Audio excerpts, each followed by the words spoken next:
First book of Moses, Genesis chapter 41. Then it came to pass at the end of 2 full years that Pharaoh had a dream, and behold, he stood by the river. Suddenly there came up out of the river 7 cows, fine looking and fat, and they fed in the middle. And then behold, 7 other cows came up after them out of the river, ugly and gaunt, and stood by the other cows on the bank of the river. And the ugly and the gaunt cows ate up the 7 fine-looking fat cows. So Pharaoh awoke. He slept and dreamed a second time, and suddenly 7 heads of grain came up, 1 stalk, plump, and 1 good. Then behold, 7 thin heads, blighted by the east wind, sprang up after them. And the 7 thin heads devoured the 7 plump and full heads. So Pharaoh awoke, indeed, and it was a dream. And now it came to pass in the morning that his spirit was troubled, and he sent and called for all the magicians of Egypt and all of its wise men. And Pharaoh told them his dream, but there was no one who could interpret them for Pharaoh. And then the chief butler spoke to Pharaoh, saying, I remember my thoughts this day, and when Pharaoh was angry with his servants, and put me in custody in the house of the captain of the guard, both me and the chief beggar. We each had a dream in one night, and he and I, and each of us dreamed according to the interpretation of his own dream.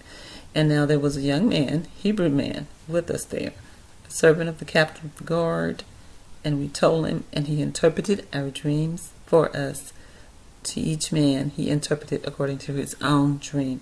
And it came to pass, just as he interpreted for us, so it happened, when he restored me to my office, and he hanged him. Then Pharaoh sent and called Joseph, and they brought him quickly out of the dungeon, and he shaved and changed his clothes and came to Pharaoh. And Pharaoh said to Joseph, I have a dream, and there is no one who can interpret it, but I have heard it said of you that you can understand a dream to interpret it. So Joseph answered Pharaoh, saying, It is not in me. God will give Pharaoh an answer of peace. And then Pharaoh said to Joseph, Behold, in my dream I stood on the bank of the river.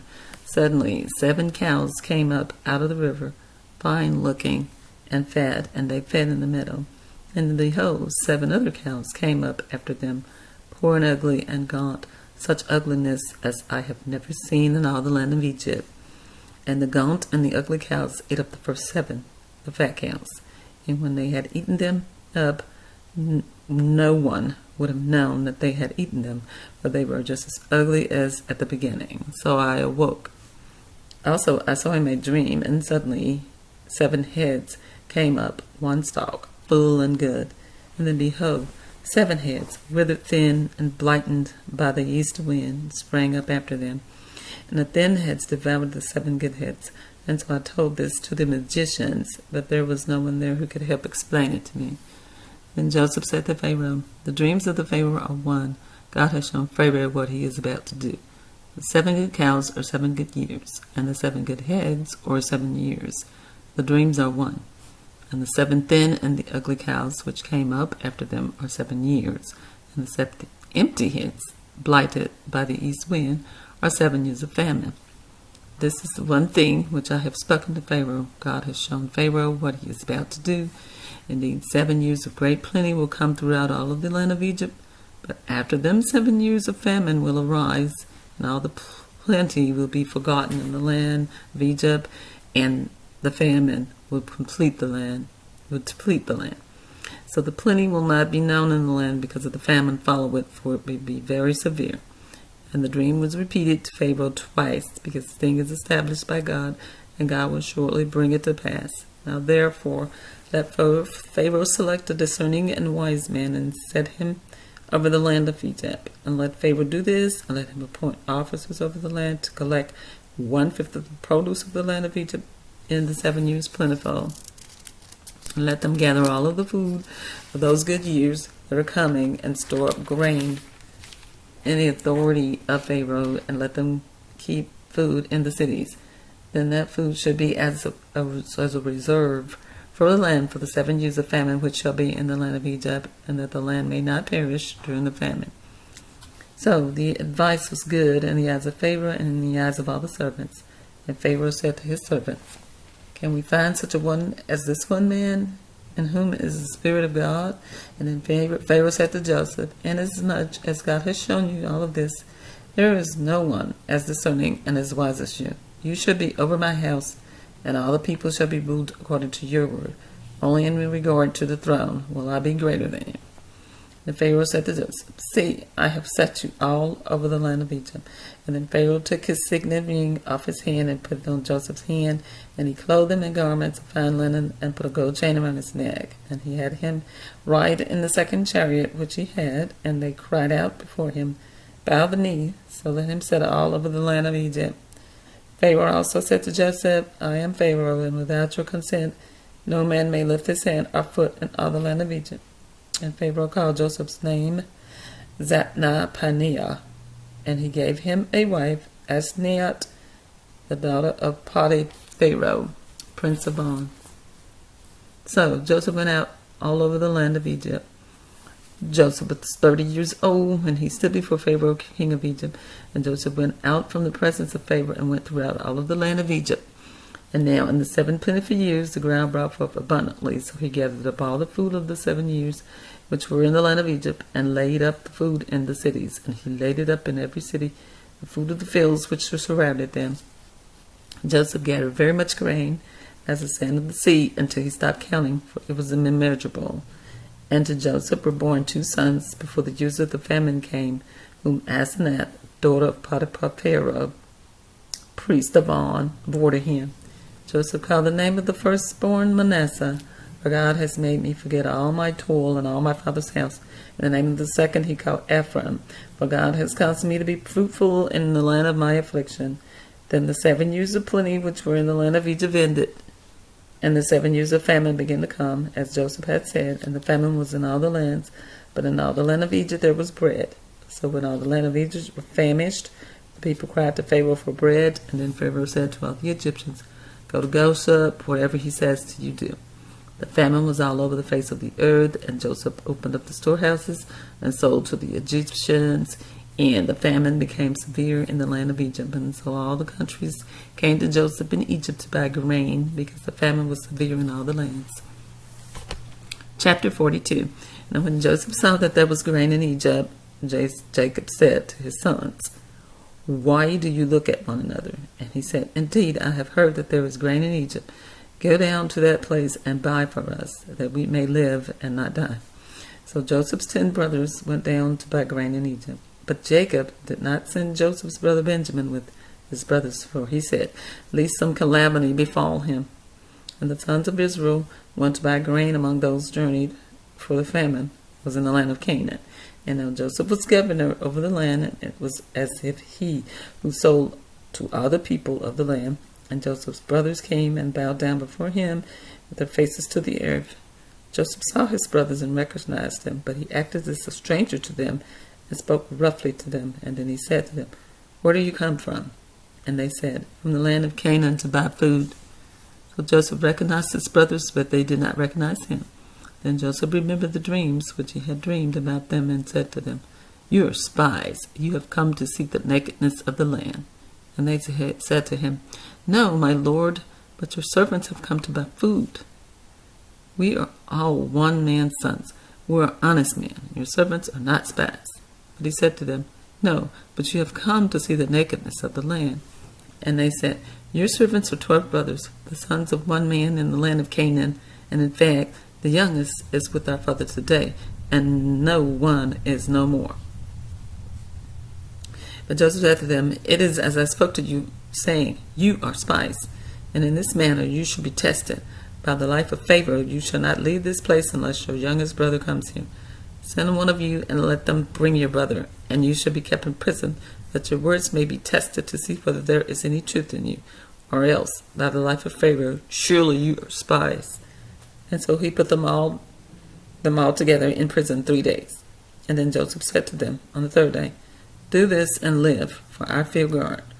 If you are honest men, let one of your brothers be confined to your prison house, but you go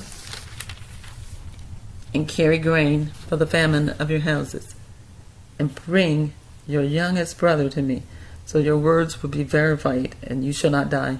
And they did so. Then they said to one another, We are truly guilty concerning our brother, for we saw the anguish of his soul when he pleaded with us, and we would not hear, therefore this distress has come upon us. And Reuben answered them, saying, Did I not speak to you, saying, do not sin against the boy? And you would not listen. Therefore, behold, his blood is now required of us. But they did not know that Joseph understood them, for he spoke to them through an interpreter. And he turned himself away from them and wept. And then he returned to them again and talked with them. And he took Simeon from them and bound him before their eyes.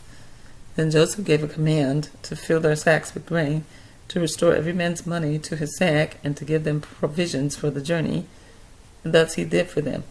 So they loaded their donkeys with the grain and departed from there. But as one of them opened his sack to give his donkey feed at the encampment, he saw his money, and there it was in the mouth of his sack. So he said to his brothers, money has been restored, and there it is in thy sack. Then their hearts failed them, and they were afraid, saying to one another, what is that God has done to us? And then they went to Jacob, their father, in the land of Canaan, and told him all what had happened to them, saying, the man who is Lord of the land spoke roughly to us, and took us for spies of the country.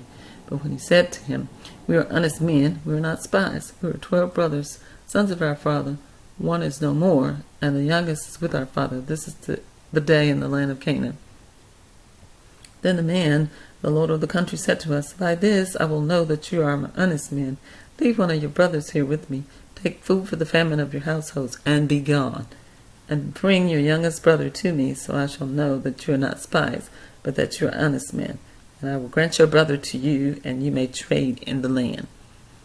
Then it happened, as they emptied their sacks, that surprisingly each man's bundle of money was in his sack.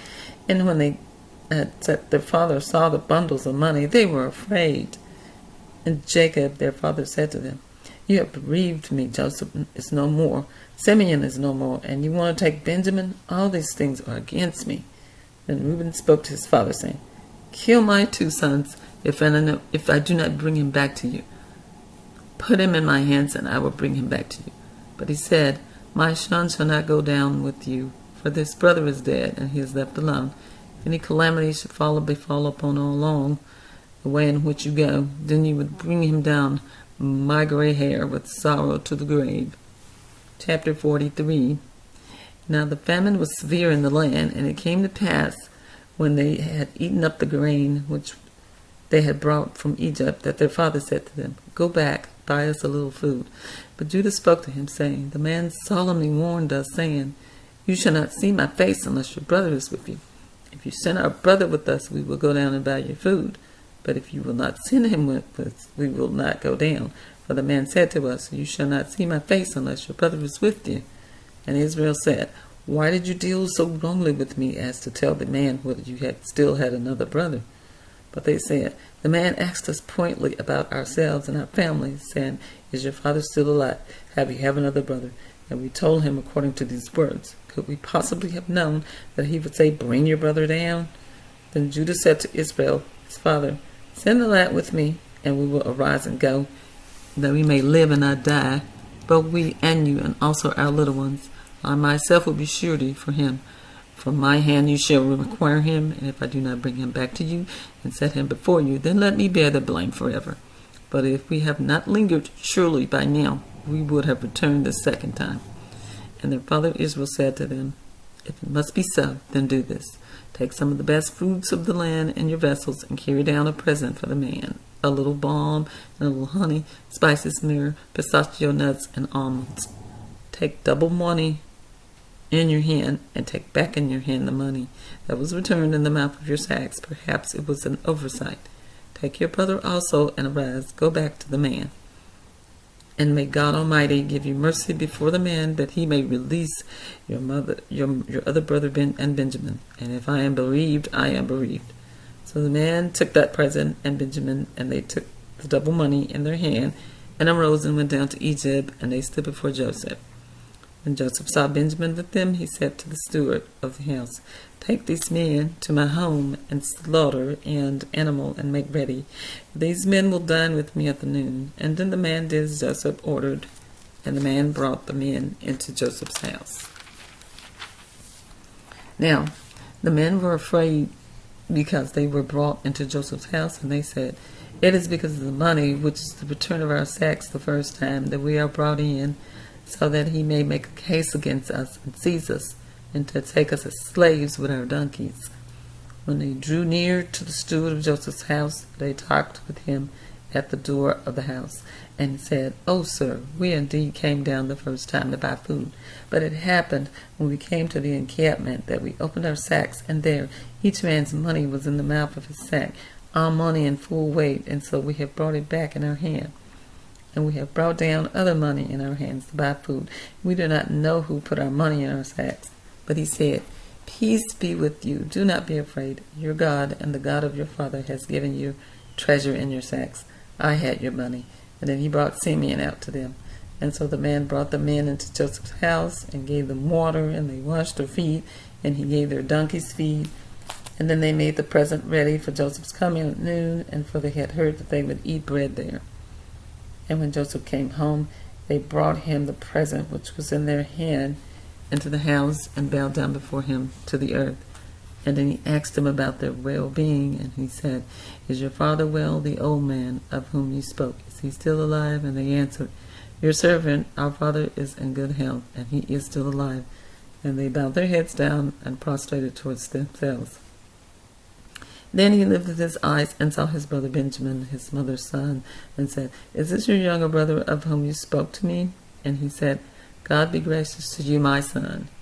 Now his heart yearned for his brother, so Joseph made haste and sought somewhere to weep, and he went into his chamber and wept there.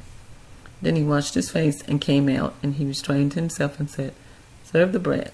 And so they set him a place by himself, and them by themselves, and the Egyptians who ate with him by themselves, because the Egyptians could not eat food with the Hebrews, for this is an abomination to the Egyptians. And they set before him the firstborn according to his birthright, and the youngest according to his youth. And the men looked in astonishment at one another. And then he took servants to them before him. But Benjamin's serving was 5 times as much as any of theirs. So they drank and were merry with him. I have read to you from the first book of Moses, Genesis, chapters 41 through 43.